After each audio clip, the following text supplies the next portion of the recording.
And with that group, he's benefiting from the dust-up with no less than Pope Francis, who, of course, questioned Donald Trump's Christianity, given his views on building walls and keeping immigrants out. Of course, Donald Trump referring to illegal immigrants, and needless to say, it's caused a bit of a dust-up as to whether Donald Trump, if you looked at a cover of the New York Daily News, is going to hell. Who would know that better than the guy who keeps track of these things? Father Robert Sirico, the excellent Roman Catholic priest, very thoughtful man.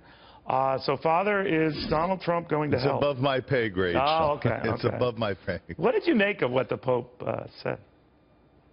Well, first of all, let me say, I read it in the Italian, and it doesn't come across quite as harshly, quite as directly as it does through the translations and the news exegesis of it.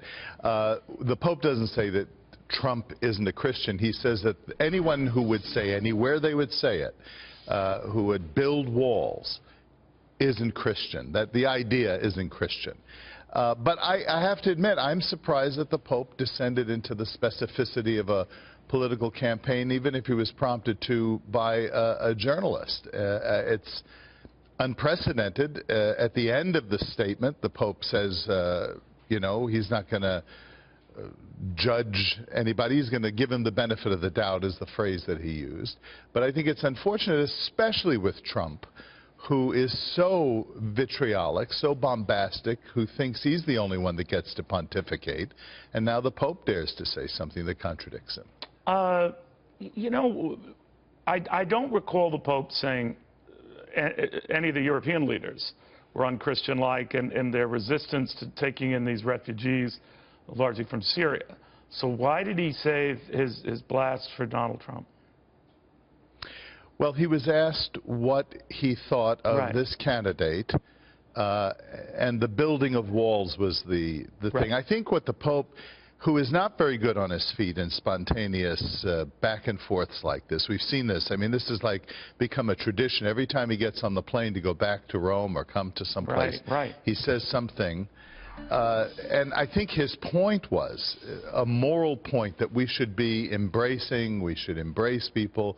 I don't think he was making a policy statement about what kind of immigrants or how many of them we should receive. Of course the Pope believes that a nation has the right to control its borders. That's not And by the way, when it comes to immigrants and accepting people in, as you know, I think we kind of hold the record on that right here in America. That's what we're all about. I think we do. Yeah. And you and I are both descendants of that, as are the vast majority of our viewers today. So, yeah, that is very much the case. And well, as I say, on the walls, Father, I'm sorry to interrupt you with breaking news here.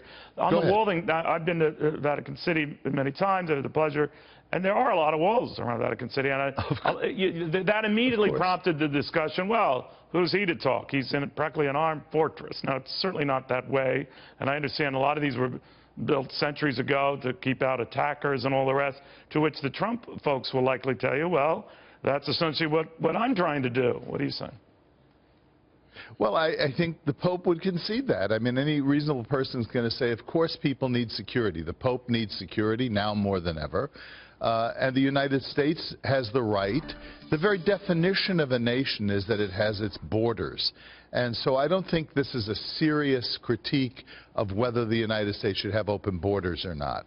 It's a prudential observation, and he's asking that a sense of generosity and openness be instilled in the hearts of men and women, especially those running for office. So when you go to the Vatican, Father, you don't need a card, or they just let you in. Because when I go there, they need like 6 forms of ID. It just depends on where you're going in the Vatican. You know, if you want to go to, you know, the papal residence or the photo thing. Well, the papal residence, I mean, I've had to show ID. You have to have an appointment. Your name needs to be on a list. That's what I was missing. When I go to the Vatican Bank to take out all my money, you know, I have to. Very good. I squeezed through Lent with this interview. Father, thank you very, very much. We'll have to go there together sometime. All right. I will need your help. Thank you very, very much.